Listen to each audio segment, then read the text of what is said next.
Hello guys! Welcome to my channel. So for today's video ay magluluto na naman tayo ng panibagong soup kasi panibagong week na naman. So itry din natin ang ibang soup na naman. So ang soup natin guys is fox nuts and yuzu soup with walnuts and cashew nuts. So ito yung pinaka main ingredients guys. Yung fox nuts, yuzu, and then walnuts. Ito yung cashew nuts.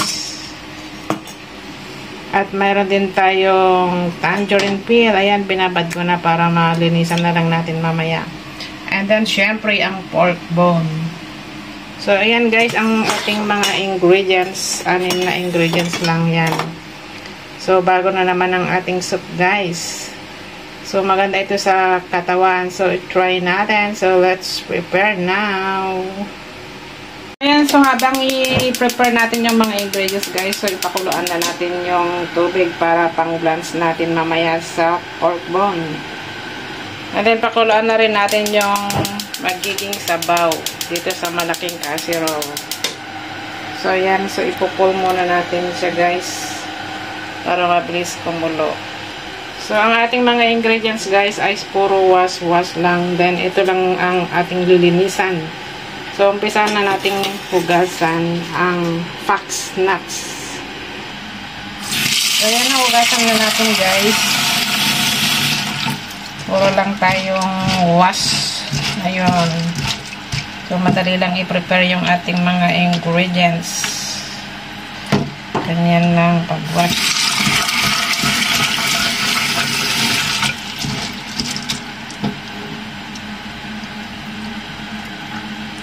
So, medyo ibabad din siguro natin para mas mabilis lumambot. Yan, fox nuts. Then, isunod natin ang yuzu.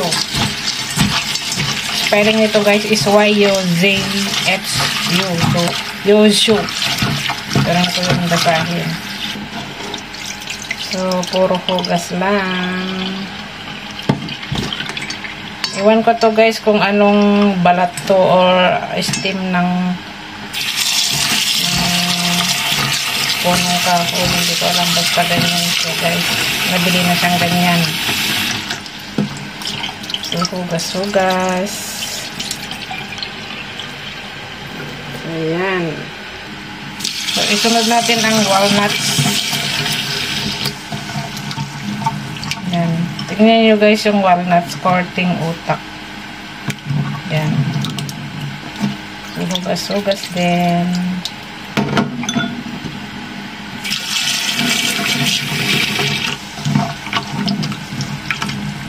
At ito ang cashew na naman guys. Hugasan din natin. Hugas-hugas.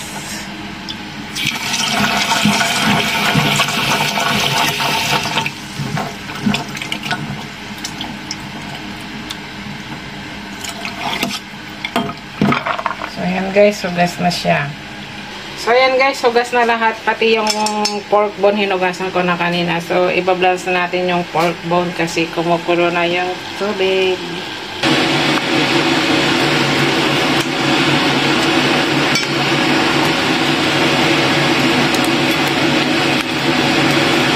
So tatanggalin lang natin yung konting dugo guys.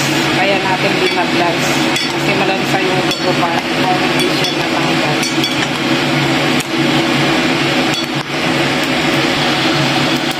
So, tignan nyo guys, ang dumi ng tubig. So, kailangan talagang pakuluan. So, hugasan natin mamaya. So, madali lang lutuin yung sabaw guys. Pag sama-samahin lang natin na mamaya. Then, yun na. So, ayan. So, pwede nang hugasan.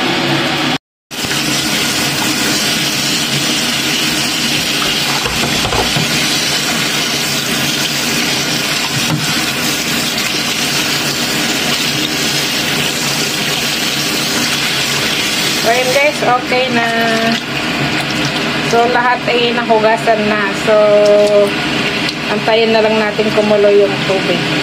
So, i-scrap lang natin guys itong puti. Tanggalin natin itong puti. Then, hugasan natin. Then, okay na. So, ayan guys, na-prepare na natin lahat ng mga ingredients. Yung tangerine peel, yung fox nuts, cashew nuts, pork bone, yushu, and then the walnuts. And then, syempre, may salt dito pang palasa. So, ayan guys, ang ating mga ingredients. At i-boil lang natin to guys ng 2 hours. So, this stuff is strengthen the kidneys and brain. Nakakapagpalakas din to guys ng spleen and promotes circulation of body fluids.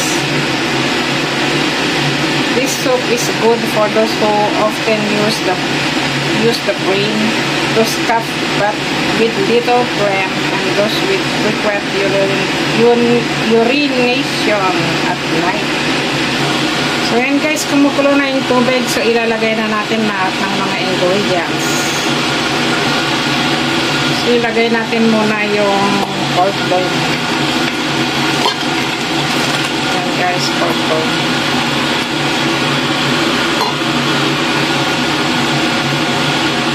Sunod natin ang fox nuts. Ito yung fox nuts.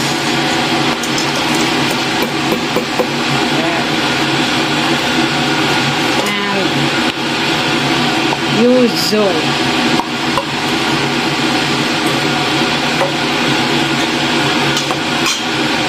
Then walnuts.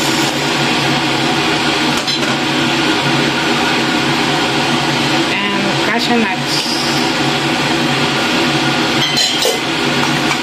At saka yung tangerine peel. So ayan guys, nailagay ko na lahat ng mga ingredients, yung 6 na ingredients. So lalagyan din natin ng konting salt for taste.